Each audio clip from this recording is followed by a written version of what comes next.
Michael, that strategy to show Donald Trump as who he is to the American public, to try to get under his skin, do they feel like that's the best strategy? Because I know we talk a lot about policy and where Kamala Harris stands on the issues, but I wonder if the American public basically understands where she's on the issues, that she was in the Biden administration, They understand where Democrats stand on a variety of issues. Does she need to get that much further into it, or is this campaign seeing this as really more about differentiating herself as a figure, as a person, from Donald Trump?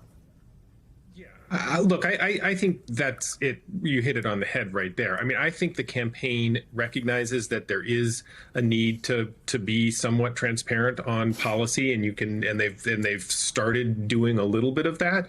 But that's not, in their view, what's going to win this election. What's going to win this election is getting Americans kind of away from the Trump amnesia that many have felt with, it being 4 years in the rearview mirror, and reminding them the kind of person that Donald Trump is, the kind of chaos and kind of remarkable, norm-shattering president that he was. And the only way to do that is, they think, is to get under his skin and to needle him. Tim Walz has been doing that a bit on the campaign trail, and I think they see the debate as a real opportunity to rattle him up, to shake him up a little bit. It was something that Joe Biden was not able to do.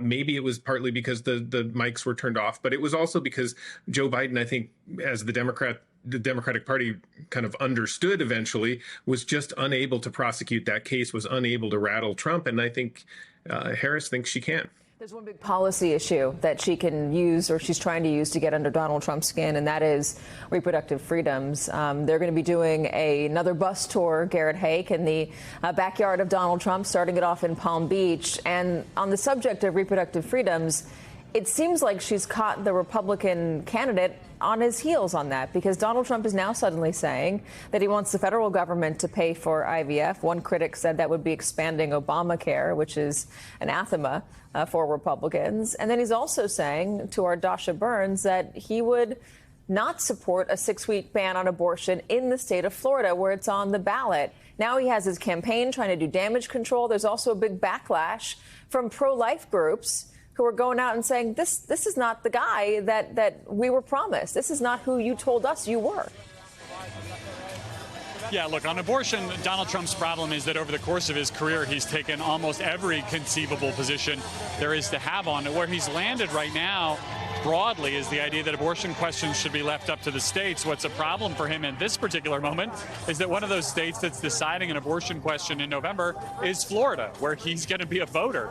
And that's, I think, where he got tripped up with Dasha Burns yesterday. I don't think it's clear at all what Donald Trump is going to do on that particular measure. He seemed to tell Dasha he'd vote against the state's 6-week ban. He says he's not for a 6 weeks ban. Then his campaign says that's not what he was trying to say.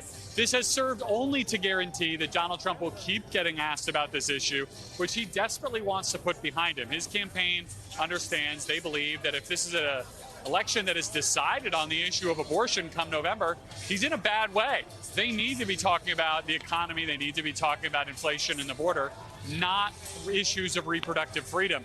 The IVF policy is very interesting to me in that it's so far from anything any Republican I've covered over the last decade or so would put forward. It would cost tens of billions of dollars potentially from somebody's pocket, either the government's or, your insurance premiums going up to make sure private insurance plans can cover it. Donald Trump has provided no information about how that would work.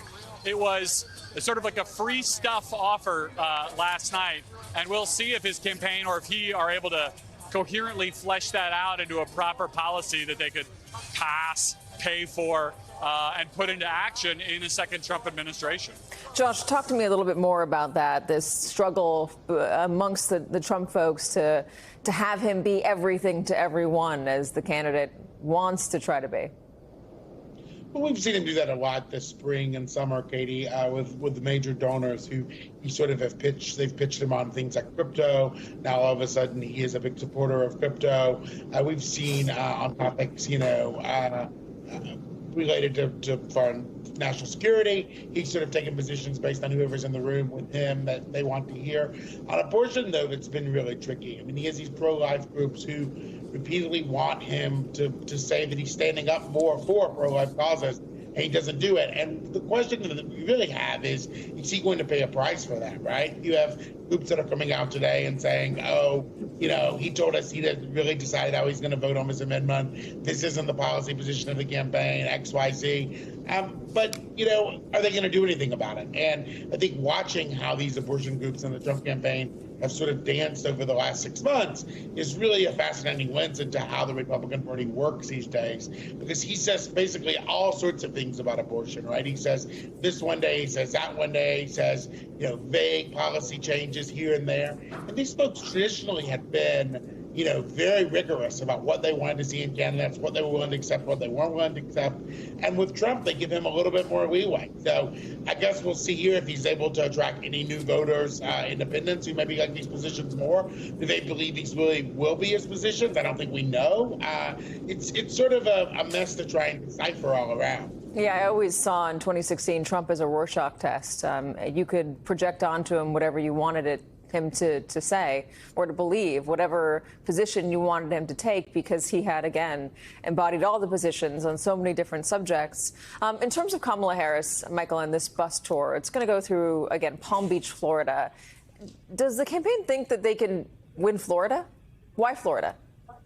Yeah, no. I mean, look, I think the history of the last decade suggests that would be a real stretch. And even with the kind of energy and enthusiasm that the Democrats have found after Biden stepped out of the race, I think there's very few Democrats who actually think they can win Florida. But look, part of campaigning in places that your opponent is strong is to do two things. One, it forces potentially your opponent to spend money and time being the most valuable resource for the candidate, in places that they shouldn't have to spend any time. That's also what they've done in Georgia a bit, is try to convince the Trump people that they have to spend some time shoring up Georgia. And it also is a projection of strength for Harris, right? Like you send out a message to the general public that you're not afraid to go to places that people don't expect you to go. And that potentially has a beneficial effect for your campaign overall. So I think that's what the strategy is there. But I would expect that you will see much more time spent in places like Pennsylvania, Michigan, and Wisconsin. Those are the places that she really needs to win, and that's where they'll spend their time.